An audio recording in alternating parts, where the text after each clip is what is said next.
ስወጣ ወደብ ነበረ ስመለስ የለንም ላንሎክ መባሉ ራሱ ይከብደኛል ኢትዮጵያ ፖርት ያስፈልጋታል በርግጥ ምንም ጥርጥር የለም 75000 በርሜል በቀን ማለት ነው ኤነርጂ አለን አፎርደብል ነው ዛሬ መጥቶ አዲስ አበባ ላይ ያየ ሰው ሊያምን አይችልም የሰለጠኑት ሀገሮች እንኳን የሱን ግማሽ አደረሱ የ10 ቢሊዮን ዶላር ኤርፖርት ፕሮጀክት ደግሞ ሎንች ተደርጓል ከኢትዮጵያ ውጭ ኢንቨስት ማድረግ ትችላላችሁ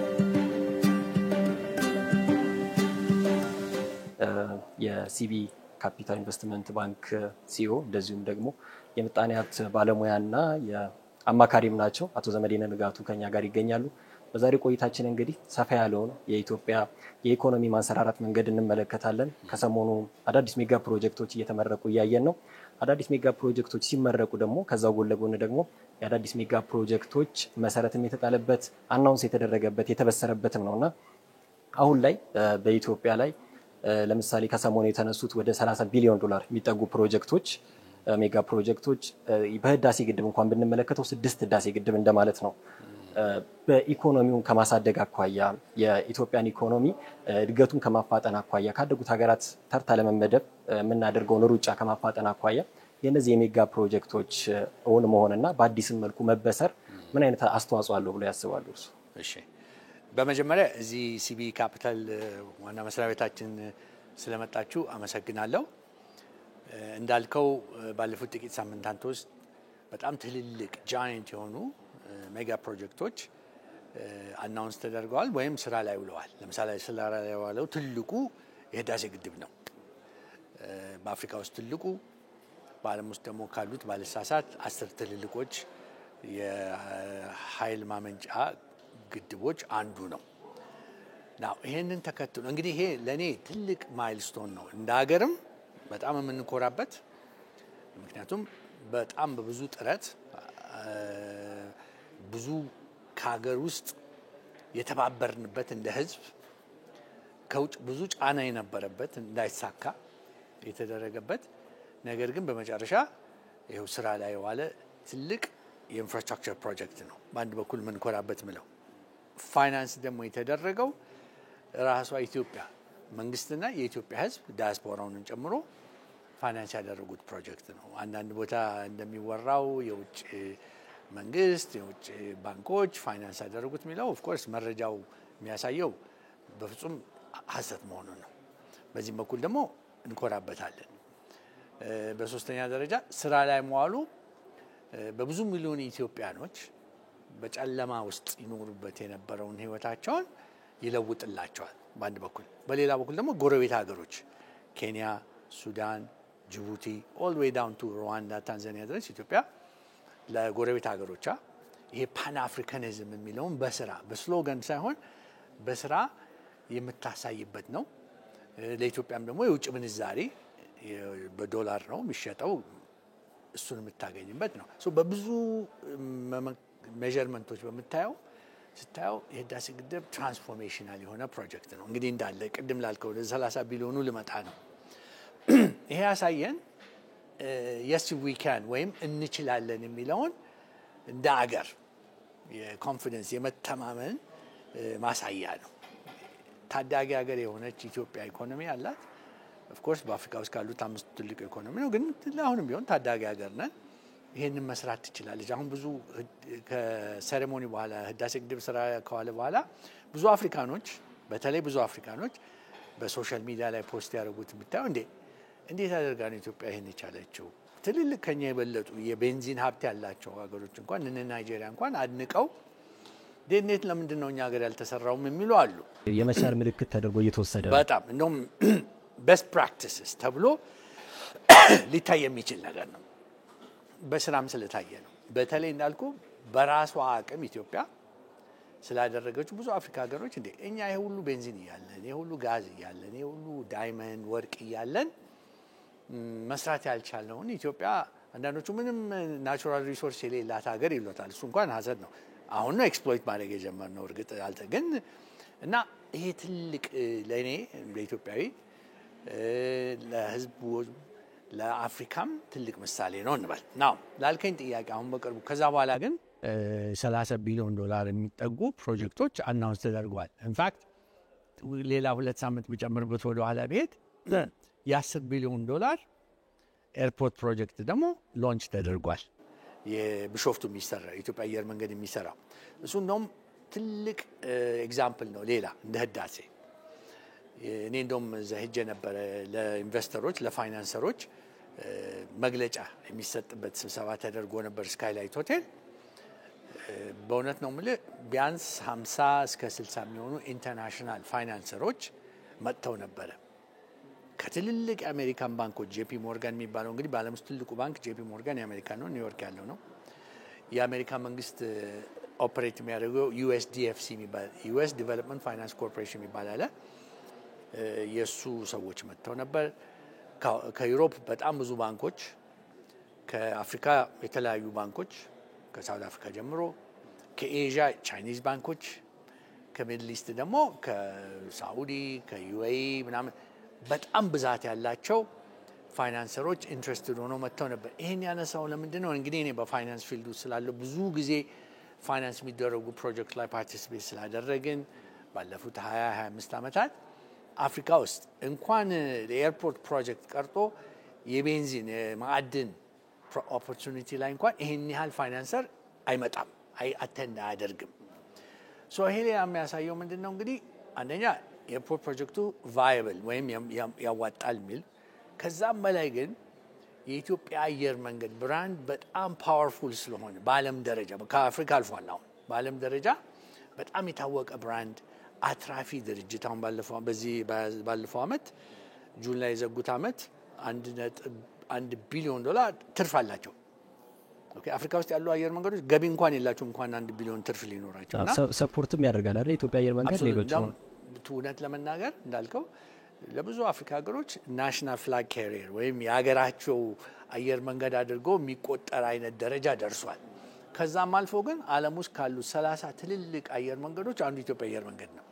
ስለዚህ እነኚህ ፋይናንሰሮች ገንዘብ ሂሳብ ደምረው ብዙ ነገር ካልኩሌት አድርገው ነው ፋይናንስ እናደርጋለን የሚሉና የእነሱ ራሳቸው መጥተው እንደውም ከዛ በኋላ ስንሰማ ብዙዎቹ እንደ እኛም አሁን አፍሪካ ዲቨሎፕመንት ባንክ ነው ሊዱን መሪውነት ወስዳለህ የተባለው እኛስ አብረን መግባት እንችላለን እኛም እድሉ ሊሰጠን እያሉ እየጠየቁ ነው ትልልቅ ኢንስቲትዩሽኖች። እና እሱ አሁን $10 ቢሊዮን ነው። $10 ቢሊዮን መሆኑ ብቻ ሳይሆን 100 ሚሊዮን ፓሴንጀር መንገደኛ ማስተናገድ የሚችል ነው በአመት። ምን ማለት ነው 100 መንገደኛ? ዛሬ ይሄ ኤርፖርት ዛሬ ቢመረቅ ዓለም ውስጥ ካሉት 10 ትልልቅ ኤርፖርቶች አንዱ ይሆናል ማለት ነው። ዛሬ ባለሙ ትልቁ ኤርፖርት አትላንታ አሜሪካ ውስጥ አትላንታ ጆርጂያ ውስጥ ያለው ሃርትፊልድ ጃክሰን የሚባል ኤርፖርት ነው። ወደ 105-107 ሚሊዮን መንገደኛ በዓመት ያስተናግዳል። ሶ ይሄ ኤርፖርት የዛሬ በጥቂት ዓመት በኋላ ተሰርቶ በሚያልቅ በፉል ካፓሲቲ በሁለት ፌዝ ነው የሚሰራው። መጀመሪያው ፌዝ 60 ሚሊዮን መንገደኛ ነው። ሁለተኛው ፌዝ 40 ሚሊዮን። በጠቅላላው ሲደመር ግን ዓለም ውስጥ ካሉት 10 ትልልቅ ኤርፖርቶች የኢትዮጵያ ውስጥ ያለው ቢሾፍቱ የሚኖረው ኤርፖርት ነው ማለት ነው። ከዛ በኋላ ይሄ የኤርፖርት ፕሮጀክት አናውንስ ከተደረገ በሁለተኛው ሳምንት ክቡር ጠቅላይ ሚኒስትሩ አናውንስ ያደርጓቸው ትልልቅ ፕሮጀክቶች አሉ። አንድ በአንድ ብናያቸው ለምሳሌ የጋዝ ፕሮጀክት አለ። ይሄ ጋዝ ፕሮጀክት ኢትዮጵያ እኔ የማስታውሰው ልጆች እንኳን ሆነን ኦጋዴን ውስጥ ቤንዚን አለ፣ ጋዝ አለ። የዛሬ 30-40 ዓመት እኮ ነው መቶ ዓመታት የተሻገረ ሂደት ሊሆን ይችላል አይደለም? ከንጉሱ ጊዜ ጀምሮ ቤንዚን አሜሪካኖች መጀመሪያ ቲንክ መጥተው ቆፍረው ነበረ። ከዛ በኋላ ራሻኖች መጡ። ብቻ ሲወራ እንሰማለን። ሁሉ ጊዜ አለ ይባላል በተስፋ እንደውም ይቆጨናል። ዓለም ሌሎች ሀገሮች ዲስከቨር አደረጉ ጋዝ ሲባል ቤንዚን ሲባል ዩጋንዳ ከጎረቤታችን ኬንያ እንኳን ትንሽ ያገኙ ስን እንዴ እኛ ብቻ ማይደርሰን የሚባል ሁኔታ ነው። ስለዚህ እሱን አልፈን አሁን ካሉምና ሂላላ የሚባሉ ፊልዶች ናቸው። እሱ ላይ ትልቅ የጋዝ ኤክስፕሎሬሽን ተሰርቶ አዋጭነቱ ስለተረጋገጠ አሁን ወደ ፕሮዳክሽን ይገባል ማለት ነው። ጋዙ እኔ እንደውም አንዳንድ የፔትሮሊየም ኢንጂኒየርስ ጋዝ ኢንጂኒየሮች ውጭ የሚሰሩ ኮንታክት አድርጊያቸው ነበር። ምን ማለት ነው 3.5 ሚሊዮን ሜትሪክ ቶን ጋዝ እስቲ በበርሜል ቤንዚን ተርጉሙልኝ አልኳቸው። ራፍሊ ኢኩቫለንቱ በቀን 75,000 በርሜል በቀን ማለት ነው። ለኢትዮጵያ በጣም ትልቅ ነው። ምክንያቱም ባለሳሳት አሁን የቅርብ ዴታ የለኝም። በፊት ጊዜ አስታውሳለሁ። አሁን በተለይ ወደ ኢቪ ከመግባቷ በፊት የኢትዮጵያ ኤሌክትሪክ ቬሂክል ከመግባቷ በፊት የተሰሩ ፕሮጀክሽኖች ነበሩ፣ ትንበያዎች። በዛው ብንቀጥል ኮምበስቲብል ኢንጂን በቤንዚን የሚንቀሳቀሰውን ኢኮኖሚ ብቻ ብንቀጥል ኖሮ ኢትዮጵያ በቀን 120,000 በርሜል ቤንዚን ያስፈልጋታል የሚል ትንበያ አስታውሳለሁ። 2-3 ዓመት። አሁን ግን ኦፍኮርስ ወደ ኢቪ የድሶን 75,000 በዛ አይነት ብታየው በጣም ብዙ ነው። ከግማሽ በላይ ይሆናል። ሆነስሊ ስለዚህ ሁሉም ጋዝ ወደ ቤንዚን ይቀየራል ምናምን ነው እንግዲህ ቴክኒካል የሆኑ ሰዎች ሊያስረዱ ይችላል። ግን እንደው 3.5 ሚሊዮን ሜትሪክ ቶን ሲባል ምናልባት ሰው ምን እንደሆነ ላይገባ፣ ለዚህ ነው ወደ ቤንዚን ወደ በርሜል የተረጎምኩት። እና እሱ አሁን ለኢትዮጵያ ትልቃለሁ። ሁለተኛ ነገር ጋዙ ከእሱ ጋር የተያያዘ አሁን የፈርቲላይዘር የዩሪያ ማዳበሪያ ፋብሪካ የኢትዮጵያ ኢንቨስትመንት ሆልዲንግስ ኢአይኤች እና ዳንጎቴ ግሩፕ ሊሰሩ የ2.5 ቢሊዮን ዶላር አግሪመንት ፈልጓል። የፈርቲላይዘር ፕላንቱ በጋዝም ተፈጥሮ ጋዝም በብዛት እሱን ያግዛል። ስለዚህ ይኸው እንዴት ኢንቴግሬትድ እየሆነ እንደመጣ በአንድ በኩል ጋዝ ለሌላም ፐርፐስ ልንጠቀምበት እንችላለን። በሌላ በኩል ግን በትልቁ ደግሞ ጠቀሜታው አንዱ ምንድነው ለፈርቲላይዘር ፕላንትም ሊሆን ይችላል አይደለም፣ ኢንፑት ሊሆን ይችላል። እና ይሄ ራሱ ትልቅ ነው። እዚህ ላይ መጨመር የምፈልገው ግን ትልቁ ነገር የኢትዮጵያን ኢኮኖሚ እስከዛሬ እስካሁን ድረስ 45 በመቶ የሚሆነው ግብርና ነው። ለዛ ግብርና ዋናው ኢንፑቱ ግብአቱ ምንድነው? ማዳበሪያ አይደለም። በኢትዮጵያ እንደ ቢሊየንስ ነው የምታወጣው በፈርቲላይዘር ኢምፖርት ለማድረግ በድጎማ ጭምር መንግስት በፎሬን ኤክስቼንጅ በውጭ ምንዛሬ ነው የሚገዛው። ይሄ የፈርቲላይዘር ፕላንት ተሰርቶ ስራ ላይ ቢሆን ጊዜ ኢማጂን፣ አንደኛ የውጭ ምንዛሬ ይቀንሳል፣ ሁለተኛ የራሳችን ሀብት ነው። በጣም በሚያስተማምን ዋጋ ለገበሬውም ማከፋፈል ትችላለን። እና እኛም እንደ ኢመርጂንግ ኢኮኖሚ እንደ ታዳጊ ሀገር ለግብርና ትኩረት መስጠቱ አግባብ ነው።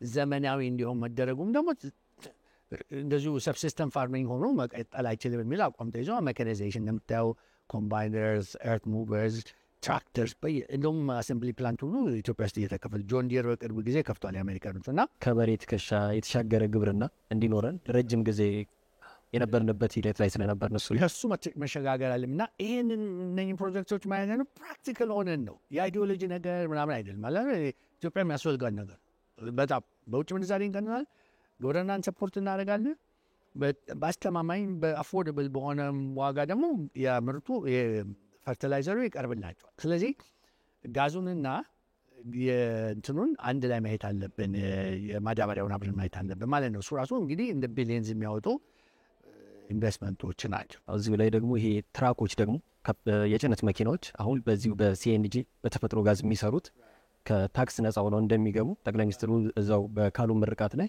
አሳውቀው ነበርና የተሽከርካሪዎቻችንንም ጭምር ሰፖርት እያደርግልናል ማለት ነው። ኢቪ ካሮች አሁን የኤሌክትሪክ መኪናዎች እንደዚሁ ከታክስ ነፃ ሆነው እንዲመጡ እየተደረገና የነዳጅ ወጪን የመቀነስ ታዳሽ ኃይልን የመጠቀም ነገር ነበር። አሁን ደግሞ ኢትዮጵያ የተፈጥሮ ጋዝ የራሷ ኖራት።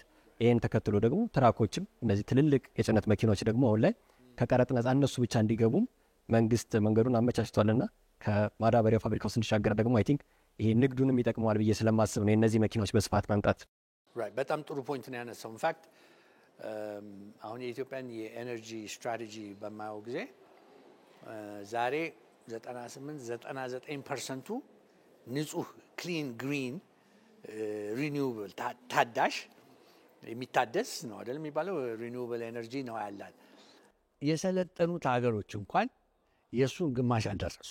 ብዙዎቹ አሜሪካ ብታይ፣ ዩሮፕ ብታይ ኮል በርኒንግ ምናምን እያደረጉ ኢትዮጵያ ግን በዛ እየመራች ነው። ና ሳሙት ባይ ዲፎልት ነው፣ ምክንያቱም ከሰል የለንም፣ ይሄ የሚያበክሉት ነገሮች ስላልነበረም ሊሆን ይችላል። ግን እንደ ስትራቴጂም ደግሞ ከበፊት የሚተያዘ ነው። አሁን በስራ ላይ ይዋል እና ኦልሞስት 99% ማለት ከዛ ውስጥ ደግሞ በአብላጫው በጣም 99 ሃይድሮ ነው ማመንጫዎቹ የሚመጣ ነው። እና ቅድም እንዳልኩ ነው የህዳሴ ግድብ ትልቅ ትርጉም አለው። ከውጭ የምናመጣውን ይቀንስልናል። የራሳችን ነው፣ የሚጠፋ ነገር አይደለም፣ ክሊን ነው፣ ንጹህ ነው አይደለም።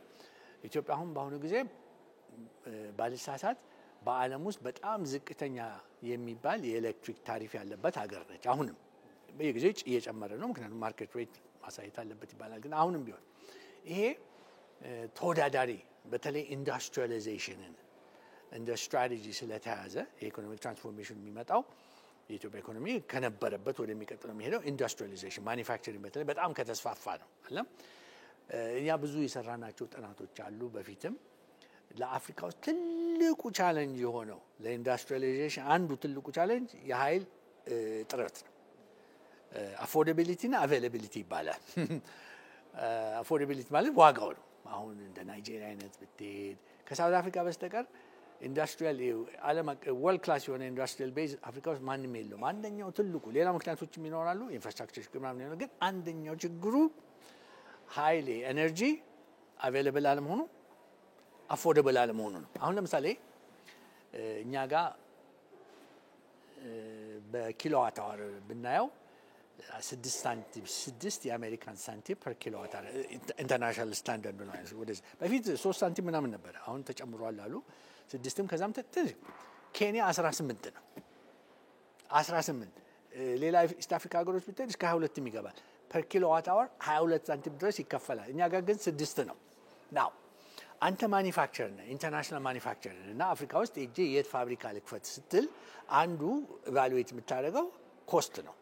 ብዙ ነገሮች ሌበር ኮስት ምናምን፣ ግን ኤነርጂ ኮስት ፋክተር ነው። ስለዚህ ለምንድን ነው ኬንያኖችን እንወዳቸዋለን፣ ጎረቤቶቻችን ናቸው፣ ሰላምተኞች ናቸው፣ እነሱ ጋር ችግር የለም። ግን እኔ ሁለት ምርጫ ቢሰጠኝ ኬንያ፣ ኢትዮጵያ የትኛው ጋር ፋብሪካ ልክፈት ብል ለምንድን ነው 18 ሳንቲም 3 ጊዜ የኢትዮጵያን እጥፍ የምከፍለው?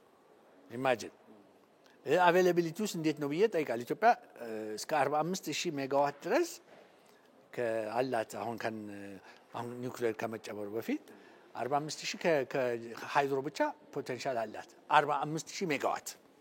ዛሬ በአጠቃላይ አፍሪካ ውስጥ ምን ያህል ነው ፕሮዲውስ የሚደረገው? የሱ ፍራክሽን አይሆንም። ስለዚህ አንድ ሀገር ብቻ ከኛ በኋላ አንድ ሀገር ነው ፖቴንሻል ያለው፣ ሪል አልሆነም። ዲአርሲ ነው፣ ዲአርሲ ብቻ ነው። እነሱ ይሄ ኢንጋዳም የሚባል አለ፣ ይሰራል ሲባል 40 ዓመቱ ነው፣ አልተሰራም። እሱ በሚሰራበት ጊዜ ምናልባት ከኢትዮጵያ ሊበልጥ፣ ግን በሃይድሮ ደረጃ ኢትዮጵያ አንደኛ ነች፣ ልትሆንም ትችላለች ፖቴንሻሊ ማለት ነው። እና ይህም አናውንስ የሚደረጉ ስራ ላይ የሚሉትን ፕሮጀክቶችን በዛ አይነት ኮምፕሊት ፒክቸሩን ማየት ያስፈልገናል። ብትሰን ፒሱን አገናኝተን እንዴት ነው ይሄ ፓዝል እየመጣ እየገጠመ ያለው በምታይበት ጊዜ ለታሰበው የስትራቴጂክ ትራንስፎርሜሽን መዋቅራዊ ሽግግር ነው የሚባለው በአማርኛ ይመስለኛል። ስትራክቸራል ትራንስፎርሜሽን ማለት ነው። እሱን ለኢኮኖሚው በጣም አስፈላጊ ስለሆኑ ናቸው እና ቅድም ላልከው ነው 30 ቢሊዮኑን ነው በደረጃ ብናወርደው አንዱ ነው። እዚህ ላይ የጨመርከው ጥሩ ነገር ነው። አሁን ይሄ በጋዝ ፓወርድ የሚሆኑ መኪናዎች ትራኮች ምናምን መሆኑ ኦፍኮርስ ኢትዮጵያ ዓለም ውስጥ የመጀመሪያው ሀገር ነች ሙሉ በሙሉ በኢቪ ብላ አናውንስ ያደረገ የዛሬ 2 ዓመት እንደውም እነ ቢቢሲ ሁሉ ስቶሪ ሲሰሩ እኔ አተንድ አድርጌያለሁ። እና እሱ እንዳለ ሆኖ አሁን ደግሞ ጋዙን መጨመሩ ናው አዲስ ነው። እስቲ እንግዲህ እናያለን። ግን ጉድ ስትራቴጂ ስራ ይፈልጋል። ኢቪም ቢሆን ጋዝም ቢሆን ግን ኢንፍራስትራክቸር ይፈልጋል። አይተዋል። አሁን ኢቪ ሁሉ ሰው እኛ አሁን እዚህ ለባንካችን መኪና የገዛ ነው ኢቪ ነው። በጣም ተመራጭ ነው መኪኖቹ። ሃይብሪድ ካልገዛ ግን ዋይ ውድ ዩ ዱ ዳት? ኢንፍራስትራክቸሩ ግን ያስፈልገን። አሁን እዚህ ከተማ ስንወጣ ወይ ቤትንም ፕላግ የምታደርገው በዚህ አሁን አይተን ነው 2 ስቴሽኖች አሉ እዚህ ሪንግ ሮዱ ላይ በጣም ቆንጆ የኢትዮ ቴሌኮም የሰራቸው አሉ። እንደሱ አይነት በጣም መስፋፋት አለ በአገር አቀፍ ደረጃ መስፋፋት አለ። ከአዲስ አበባም ተሻግሮ ኢንፋክት ለሰው ለተመልካቾችም ነው ይሄ ኢንቨስትመንት ኦፖርቹኒቲ ነው ለፕራይቬት ሴክተሩ። ይሄንን እንደ እድል መውሰድ ያስፈልጋል። በየቦታው ፕላግ ማድረጊያ ስቴሽኖች ማሰራት ነው፣ ልክ ቤንዚን ማንዲያ እንደሚሰራው ማለት ነውና ይሄ ራሱ አዳዲስ ቢዝነስ ኦፖርቹኒቲስ ለሰው እየፈጠረ ነው ማለት ነው። በህዳሴ ፕሮጀክት መጠናቀቅ ምረቃ ላይ የተነሱትን የዚህን ሜጋ ፕሮጀክቶችን ተመለከትን። እስከ ኒውክሌር ኃይል ማመንጫ ድረስ የተበሰረበት ነው። ግን እንደ ኢትዮጵያ ላሉ ሀገራት የ30 ቢሊዮን ዶላር ፕሮጀክት አናውንስ ማድረግ እንደው እንደ አንድ አፍሪካ ሀገርም ምን አይነት እምርታን የሚፈጥር ነው? ኢኮኖሚው ይህንን አይነት ፕሮጀክቶች አናውንስ ማድረግ ብቻ አይደለም፣ ስራ ላይ የሟል አቅም ያዳበረ ነው። እንደውም በስራ ላይ ያወራል። ህዳሴ ግድብ ካልኩ እኮ በጣም ትልቅ ማርኪ ማይልስቶን ነው የምለው ለዚህ ነው ለሁላችንም። የኢትዮጵያ ኢኮኖሚ እዛ ደረጃ ደርሷል። ፋይናንስ ማድረግ በራሱም ከውጭም እያመጣ ይችላል የሚል ኢንዲኬተር ነው አለ። ለምሳሌ አሁን በዚህ አመት አሁን የተዘጋው አመት ሰኔ ላይ የተዘጋው አመት ኤክስፖርት ከ8 ቢሊዮን ዶላር በልጧል። የኢትዮጵያ ኢኮኖሚ እኔ እስከማስታውሰው ድረስ ከ3 ቢሊዮን ቢል 4 ቢሊዮን ደርሶ ነበር መሰለኝ ኤክስፖርት 8 ቢሊዮን ገባ። ቡና ብቻ 2 ቢሊዮን ነው። ወርቅም እንደዚሁ። አሁን ወርቅ እንደውም በዚሁ ከቀጠለ አሁን ባለው ዋጋ ከቀጠለ አይ ቲንክ ሁሉም የወርቅ ቆፋሪ ሳይሆን አይቀርም። ሁላችንም እዛ ቢዝነስ ውስጥ አንገባ አንቀርም። ግን ኦን ሰስቴይነብል ቤሲስ ተነክቶ የማያውቁ ሀብቶች የኢትዮጵያ መንቀሳቀስ ሲጀምሩ ይኸውልህ በአንድ ጊዜ በአጭር ጊዜ ውስጥ 8 ቢሊዮን ደርሰናል። እርግጥ ትልቅ ኢኮኖሚ ስለሆነ 8 ቢሊዮን በቂ አይደለም፣ ግን በጣም የሚመሰገንም ነው አይደለም በአጭር ጊዜ እና ላልከኝ ነገር ነው። ሶርሱ ከየት ነው? የተወሰነው ከሀገር ውስጥ ሀብት ይመጣል። ግን እንደዚህ 30 ቢሊዮን እንኳን እዚህና በጣም ሀብታም የሚባሉ ዲቨሎፕድ የሆኑ ኢኮኖሚዎችም ከየቦታ ያሰባስባሉ። ፋይናንሲንግ ዲ-ሪስኪንግ ይባላል አይደለም ሌቨሬጅ አድርገ። ስለዚህ በእኔ ግምት ኤርፖርቱ ጥሩ ኤግዛምፕል ነው የሰጠው። ኦነርሺፑ የኢትዮጵያ ኤርላይንስ ነው፣ ግን ባንክ ፋይናንስን ታገኛለህ አዋጭ ነው ከተባለ። ስለዚህ እነኚህ የጋዝ ፕሮጀክቱ፣ የፈርቲላይዘር ፕሮጀክቶቹ፣ ሌሎች ፕሮጀክቶች የነዳጅ ማጣሪያን በቅርቡ እሱ ነው ቅድም እንደውም ያነሳ ነው የኦይል ሪፋይነሪ የነዳጅ ማጣሪያ።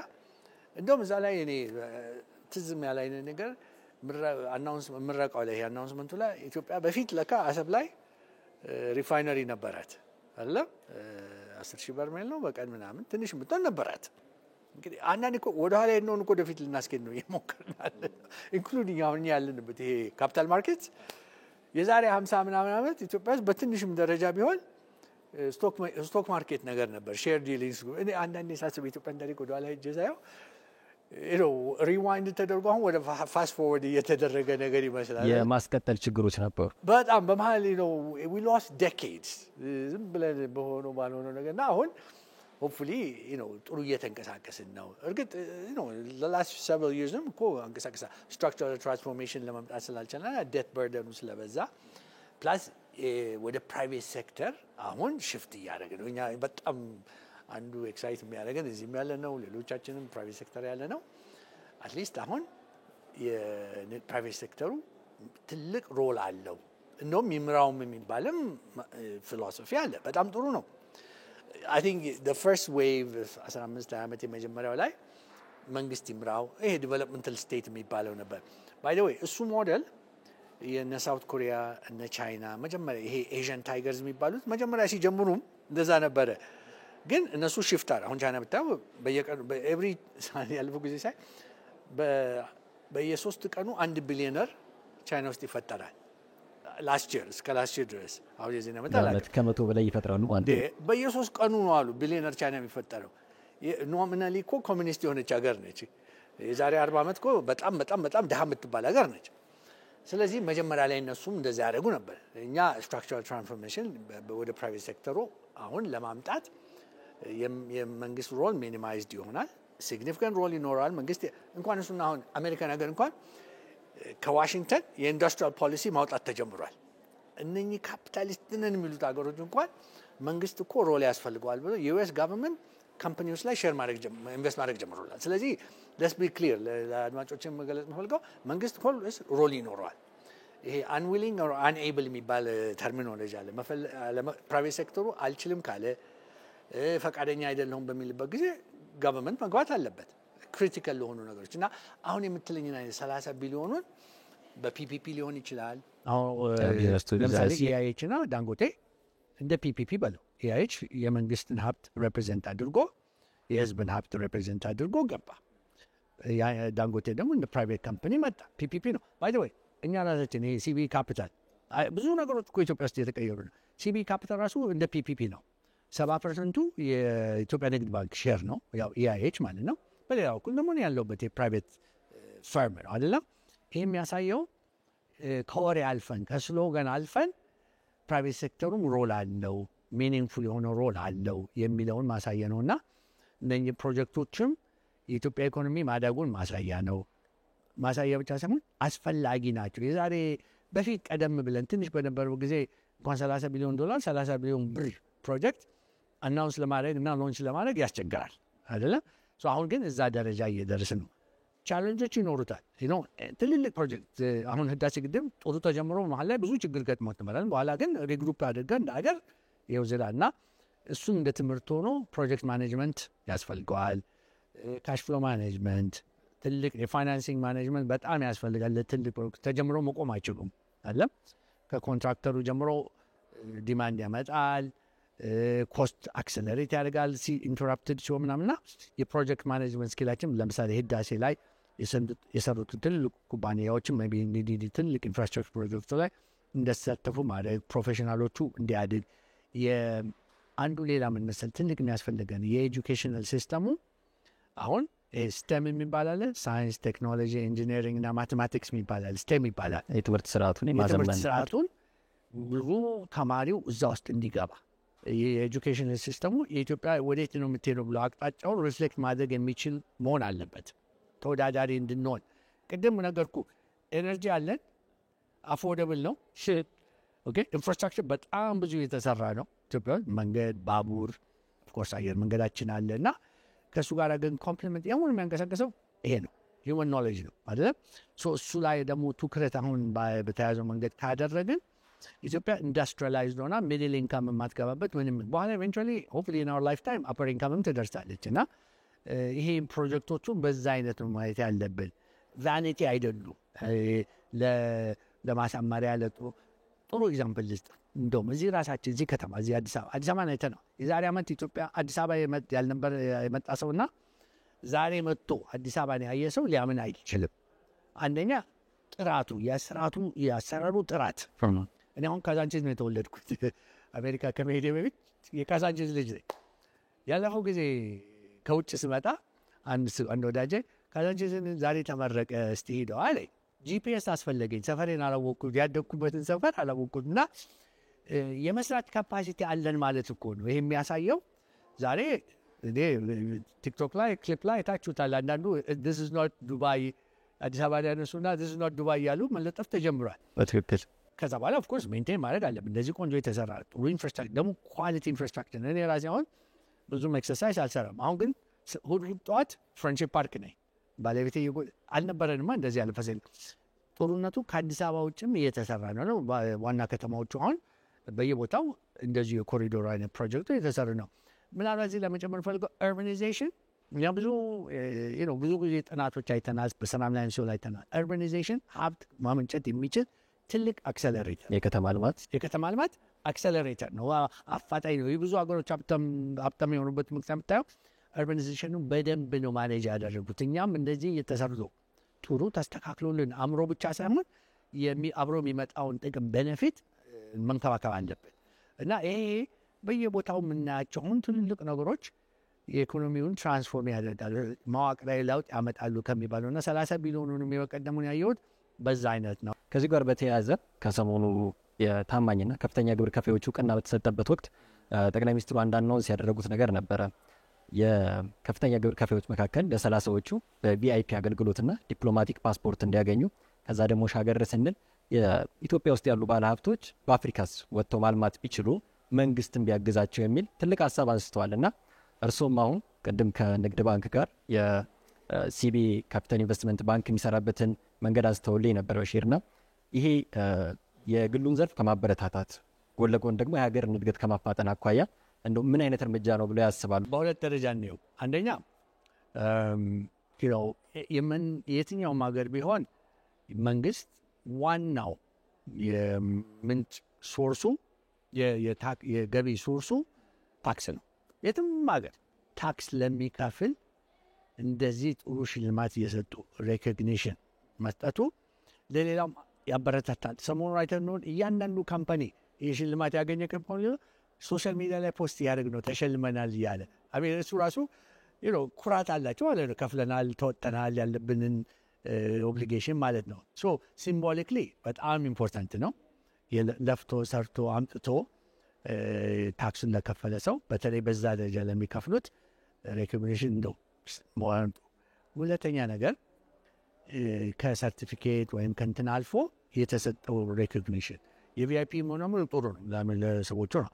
ትልቁ እኔ ግን የታየ ምኑ መሰለህ፣ ከኢትዮጵያ ውጭ ኢንቨስት ማድረግ ትችላላችሁ እኔ ብዙ ወዳጆች አሉ። እኔ ብዙ ሀገር ስለምሰራ አውቀዋለሁ እንዴት ከሀገራቸው ውጭ ሄደው ቻይና እንዳበረታቻች እነ ህዋዌ ኢትዮጵያ የመጡት እንዴት ነው ቻይና መንግስት ስለደገፋቸው እና ትልልቅ ኢንዲያን ካምፓኒዎች አሁን በተለይ ቴክኖሎጂ ካምፓኒዎቹን የእነሱ መንግስት እንደኛው የካፒታል አካውንታቸው ዝግ ነው። እነሱ ቻይናም ኢንዲያን ብትሄድ ግን ፕሮፐር የሆነ ሳውዝ አፍሪካም እንደዚህ ነው። ግን አግባብ ትክክል በሆነ መንገድ ካምፓኒዎቻቸው ውጭ ሄደው ኢንቨስት የሚያደርጉበትን ሲስተም ዘርግተውላቸዋል። ቻይና አሁን ዓለም ውስጥ ካሉት የኤፍዲአይ አውትባውንድ የኤፍዲአይ ኢንቨስተሮች አንዷ ቻይና ነች። እዛ ብትሄድ ግን እንደኛም ካፒታል አካውንት ዝግ ነው። እያስፈቀድክ ነው ማለት ነው። ዝም ብለህ ፕሬስ በተን አድርገህ ዶላሩ ወይ ሆኖ አይወጣም። አሁን ኢትዮጵያም እነኚህ በጣም ሰክሴስፉል ሆኑ ኢትዮጵያ ውስጥ ካምፓኒዎች አሉ። አገር ውስጥ ያድጋሉ፣ ግን ትልቅ እድገት ኦፖርቹኒቲ ያለው ጎረቤት ሀገር ነው። በፊት በግልጽ እነግርሃለሁ ይፈሩ ነበረ። ውጭ ሄደው ኢንቨስት ለማድረግ ህጉ ግልጽ ስላልሆነ ወይ ዱባይ ሄደው ትንሽ አካውንት ይከፍታሉ አይደለም ወይ ለትሬዲንግ ይሆናል። አንዳንድ አፍሪካ ሀገሮች ሄደው ትንሽ ነገር ይከፍታሉ፣ ግን አይናገሩም። አሁን በግልጽ ኮንፊደንትሊ በመተማመን ሊጋል በሆነ ህጋዊ በሆነ መንገድ መንግስት ፈቀደላቸው። ኢንቨስት ያደርጋሉ፣ ይንቀሳቀሳሉ፣ ዲቪደንዱን መልስ ያመጣሉ ወደ ሀገራችን። ምክንያቱም ኖርማሊ ካፒታሉ ከዚህ ነው የሚወጣው ተፈቅዶለት ከብሔራዊ ባንክ ታስፈቅዳለ። የትም ሀገር ቻይና ምትሄድ እንደዚህ ነው። የቻይና ሴንትራል ባንክ፣ ኢንዲያን ብትሄድ ሪዘርቭ ባንክ ኦፍ ኢንዲያ፣ ሳውዝ አፍሪካን ብትሄድ ሪዘርቭ ባንክ ኦፍ ሳውዝ አፍሪካ ትሄድና እንዲህ ሀገር እንዲህ ኢንቨስት ላደርግ ነው ትላለ። ይፈቀድልሃል። ዶላሩን ይዘህ ትሄዳለህ፣ ኢንቨስት ታደርጋለህ። ትርፍ በሚኖርበት ጊዜ ታመጣዋለህ። ኦኬ ላንተም በቃ መተማመን ይሰጥሃል። ድብብቆሽ ይጠፋል። አለም ከታክሱ ጋር እያያዝኩት እኮ ታማኝ ናቸው ተብሎ በትልቁ ሽልማት እያገኙ ነው፣ ሬኮግኒሽን እያገኙ ነው። የኢትዮጵያ ኢኮኖሚ ወደፊት ብያለሁ ሁልጊዜ ቴሌቪዥን ላይ ሶሻል ሚዲያ ላይ የሚለው አውትባውንድ ከኢትዮጵያ ውጭ ሄደን ኢንቨስት ማድረግ አለ። እዛ ደረጃ ድረስ አሁን ምን ይሆናል መሰለህ? ፍርሃት ይህን ሴክተር ውስጥ የባንኪንግ ሴክተር አሁን ኢትዮጵያ ውስጥ ኬንያን ባንክ ይገባል ተብሎ ያለው ፍርሃት፣ ለውጭ ክፍት በመደረጉ ሳፋሪኮም መጣ ተብሎ የነበረው ፍርሃት፣ እኛ ነበርን እኮ ወደዛ መሄድ የነበረብን ቀደም አድርገን ተዘጋጅተን ቢሆን ነው። አሁን ግን better late than never ተብሎ አሁን አትሊስት የእኛም ካምፓኒዎች ሄዳችሁ እዛ ጥሩ ኤግዛምፕል ልስጥ። የኢትዮጵያ አየር መንገድ እንግዲህ አፍሪካ ውስጥ ትልቅ ነው ብያለሁ። ትልቅ መሆኑ ብቻ አይደለም፣ በመቶ በመቶ በአፍሪካን ኦን የሚደረግ ማለት ኢትዮጵያኖች የሚያደርጉት 100% በአፍሪካኖች የሚንቀሳቀስ ኢትዮጵያኖች ማለት ነው። ማልቲናሽናል ኩባንያ በጣም በጣም በጣም ጥቂት ናቸው። አንዱ 5-10 አይሆኑ። አንዱ ኢትዮጵያን ኤርላይንስ። ኢትዮጵያን ኤርላይንስ በየሄደበት አገር እንዴት እንደሚከበሩ ልነግር አልችልም። ኢንቨስተር ናቸዋ፣ ኦፐሬተር ናቸዋ። ለልመና አይደለም የሚመጡት፣ ስጡን አይደለም የሚሉት። ምን እናደርግ፣ የት ኢንቨስት እናደርግ፣ የት እንንቀሳቀስ ነው የሚሉት። ኢትዮጵያ እንደሱ አሁን ክሬት እያደረገች ነው። በፕራይቬት ሴክተሩም ሳይድ አሁን ወደፊት የኢትዮጵያ ካምፓኒዎች ወደ ሲሄዱ የሚከበሩበት የሚፈሩበት ደረጃ እንደርሳለን አይተልዩ። ስለዚህ ትልቁን የበቀደም አዋርድ ሲሰጥ ካየሁት አንዱ ትርጉም እንዳልኩ አግኖሌጅ ማድረግ ግብር እንዴት አስፈላጊ እንደሆነ ለሀገር እድገት። ምክንያቱም ቱ ቢ ኦነስት በዓለም ውስጥ ካሉት አፍሪካ ውስጥ ካሉት በጣም ዝቅተኛ ታክስ ቱ ጂዲፒ ከሚከፍሉት ሀገሮች አንዱ ኢትዮጵያ ነች። መሻሻል ያለበት ባህል አለን ማለት ነው። እሱ በግልጽ መነጋገር ያስፈልጋል። እንደዛም ሆኖ ግን እንደዚህ እየተሻሻለ ነው። አግኖሌጅ ስታደርገው ሰሙ ይበረታታል። አልኩ እኮ ሶሻል ሚዲያ ላይ ፖስት ያላደረገ ካምፓኒ የለም። አዋርድ ያገኘ በሙሉ በቃ በኩራት በኮንፊደንስ አድርገዋል። እና ይሄ ትልቅ ትርጉም አለው። ግን ዋናው ትልቅ ነው የወሰድኳት ሜሴጅ ውጭ ኢንቨስት ማድረግ ትችላላችሁ ሳትፈሩ በግልጽ ህጋዊ በሆነ መንገድ የምትለው ይሄ በቃ እንዴት ልበል ሁሉንም እኔ ያነጋገርኳቸው የተወሰኑ ሰዎች አሉ ሪሰንት ከዛ በኋላ ከበዓሉ በኋላ ከሽልማት በኋላ እግዚአብሔር ይስጥልን ያሉት። ምክንያቱም አንዳንዶቹ ኦልሬዲ በትንሽም ደረጃ እያደረጓት ነው፣ ግን ፈርተው ነበር አለ ማደግም የውጭ ካምፓኒዎቻቸው ማሳደግ አልቻሉም። አሁን ግን ኮንፊደንትሊ ያድጋሉ፣ ለሀገራችን ይጠቅማል። ይህችን የምታክል ሲንጋፖር ዓለም ውስጥ ሀብታም ከሚባሉት ሀገሮች የሆነችው ባለፈው 50 ዓመት ውስጥ የሲንጋፖር ካምፓኒዎች ዓለም ውስጥ በሙሉ ኢንቨስት ያደርጋሉ። ከዛች ከትንሽ ሀገር ወጥተው እኛ ይህን የሚያክል ሀገር ይዘን የሁሉ ኦፖርቹኒቲ ያየን መልቀቅ ነው ያለብን፣ አንሌሽ ነው ማድረግ ያለብን ከሚለው መንፈስ እየመጣ ነውና ቅላልከኝ ነው የመንግስትና የፕራይቬት ሴክተሩ ትብብር የሚለው ትልቅ ትርጉም አለው። ኢትዮጵያ በዚህ አይነት እድገት ውስጥ እያለች በዚህ አይነት እንቅስቃሴ ውስጥ እያለች አሁን ላይ ደግሞ መንግስት ቦልድ አድርጎ ማንሳት ከጀመረ በግልጽ ማንሳት ከጀመረ 2 ዓመት የሆነው አንድ ጉዳይ አለ፣ የባህር በር ጥያቄ። ኢትዮጵያ በእንዲህ አይነት የእድገት ጎዳና እየተጓዘች የባህር በር መብቷን ብታረጋግጥና ደግሞ ያንን ማስከበር ብትችል ምን አይነት ውጤቶች እናያለን? አስፈላጊነቱ ጥያቄ የለውም፣ ግን ደግሞ ያንን ስናረጋግጥ ይሄን የመሰለ የእድገት እንቅስቃሴ ወዴት ሊሻገር ይችላል የሚለውን የምጣኔ ሀብት ባለሙያ እንደመሆኑ ከእርሶ እንስማ እስኪ። ለምሳሌ ያለፈው ሳምንት የዓለም ባንክ ያወጣው የሚቀጥሉ 5 ዓመት የኢኮኖሚክ እድገት ፎርካስት ትንበያ አለ። እኔ ሁልጊዜ 200 ምናምን ፔጅ ነው። እኔ ሁልጊዜ የምመርጠው የአፍሪካ ሴክሽኑ ነው እና ከዛ ውስጥ ደግሞ የሰብሳሃራን አፍሪካ ከሰሃራ በታች ያሉት ነው። ከአፍሪካ ውስጥ ካሉት 5 ትልቁ ኢኮኖሚዎቹ በሚቀጥለው 5 ዓመት በፍጥነት ታድጋለች ብለው ዓለም ባንክ ያስቀመጠው ኢትዮጵያ ነው። 5 ዓመት በተከታታይ ከአምስቱ እንደውም የኢትዮጵያ 7.2 773 7 እስከ 8 ድረስ ሆኖ 8 ድረስ ታድጋለች የሚቀጥለው 5 ዓመት ነው ማለት ነው። እኔ እንደው ባዮ ይሄ 7.5 መንግስት 8.5 ምናምን ምን ነው ኦኬ ትልቅ ነምበር ነው። በዛ እድገት 8.5 ብታደግ እኮ በየ8 ዓመት ተኩሉ ደብል ያደርጋል ጂዲፒ ማለት እኮ ነው። ትልቅ አቺቭመንት። ኢትዮጵያ ፖርት ያስፈልጋታል በእርግጠኝነት ምንም ጥርጥር የለው። ኦኬ ይሄ ውይይት ውስጥ የሚገባ ፖይንትም አይደለም። ያስፈልገናል ማስት ነው። ቢኖረን የሚመጣው ቤኔፊት ምንም ጥርጥር የለውም። 2% 3% ጂዲፒያችን ግሮት ላይ ይጨምራል። በእርግጠኝነት እነግርሃለሁ። ዛሬ ስትራንግል ሆልድ ወይም ማነቆ የሆነብን አንድ ፖርት የኛ ያልሆነ ፖርት ላይ ዲፔንድ ስለምናደርግ ነው። በጅቡቲ with all respect ጅቡቲ ጎረቤታችን ምናምን ግን የኛ አይደለም፣ ትንሽ ነው። አሁን በዚህ ደረጃ መሆነ ኢማጂን 1 ትሪሊየን ሲገባ ኢኮኖሚያችን እንዴት አድርገን ነው በጅቡቲ ብቻ የምንጠቀመው? ኦኬ ስለዚህ በሲግኒፊካንት የሆነ ኢኮኖሚ እድገታችን ላይ ለውጥ ያመጣል። የራሳችን ፖርት ቢኖረን የናሽናል ሴኩሪቲ ኢሹን እንዳለ ሆኖ ሌሎቹ ምክንያቶች አሉ። ፖርት የሚያስፈልገን ምክንያቶች አሉ አይደለም እንዴ ለሴኩሪቲያችን ምናምን። ግን በኢኮኖሚክሊ ብታየው ግን ምንም ጥርጥር የለውም እና ይሄ በአጭር ጊዜ መቼም ሶልቭ ይደረጋል የሚል ጸሎት አለች። እኔ ስቀልድ ልጆኛ ነው ከኢትዮጵያ ወጣው ስወጣ ወደብ ነበረ ስመለስ የለንም አለ ወደ ባለሆንን ጠበቃችሁ እያልኩኝ ይቀልዳለሁ። ግን ኦል ኪዲንግ አሳይድ መስት ነው ለኢትዮጵያ ያስፈልጋታል። እንደፈለገን የምንቆጣጠረው እንደፈለገን ኢንቨስት የምናደርግበት ማንንም ሳናስፈቅድ ፖርት ያስፈልገናል። ፍሮም አን ኢኮኖሚክ ፐርስፔክቲቭ ነው ማወራ። እንደ ኢትዮጵያዊ ላንድሎክድ ወይም መባሉ ራሱ ይከብደኛል። ቃሉ ራሱ በእውነት ለመናገር ይህን ያህል ሀገር ይዘን በዓለሙ ትልቁ ላንድሎክድ ሀገር እንባላል በህዝብ ቁጥር ትልቅ ህዝብ ቁጥር ያላት የባህር በር የሌላት ሀገር። ኦኬ ስዊትዘርላንድም ላንድሎክድ ነው። ስዊትዘርላንድ የዛሬ 2 ሳምንት ይህችን የምታክል ትንሽ ሀገር በዩኒክ በሆነ መንገድ ሀብታም የሆነች ሀገር ነች። ፕላስ ስዊትዘርላንድ ኢዝ ኢን ዘ ሚድል ኦፍ ዩሮፕ። ኦኬ እኛ እኮ ያለንበት አካባቢው ራሱ ብዙ ቻሌንጆች ያሉበት አካባቢ ነው እና 2 ነገሮች ያስፈልገናል፣ ምንም ጥርጥር የለውም። የራሳችን ኢኮኖሚው ላይ ለውጥ ያመጣል፣ ምንም ጥርጥር የለውም። ሲግኒፊካንት የሆነ ለውጥ ያመጣል። ስለዚህ ይሄ እንግዲህ እሱን ኔጎሽየት አድርገው ስራ ላይ የሚያወሩት ሌሎች ናቸው። እኔ ግን አዝ ዘን ኦፕሬተር ሰሞን ሆራንስ ኢንቨስትመንት ባንክ ሌሎችም ብዙ ነሶች ያለ ሰው እና እንዳልከው ደግሞ ኢኮኖሚ ላይ ትኩረት የሚሰጠው ስለሆነ በሱ በኩል ያለ ጥርጥር እሱ ያስፈልገናል የሚል አቋም አለኝ። በደንብ ያብራሩልን። ሌሎች ጉዳዮች ላይ ደግሞ እንደዚሁ በተወሰነ ጊዜ መልሰን እንደምንገናኝ ተስፋ አድርጋለሁ። እኔም አመሰግናለሁ። ታንክ ዩ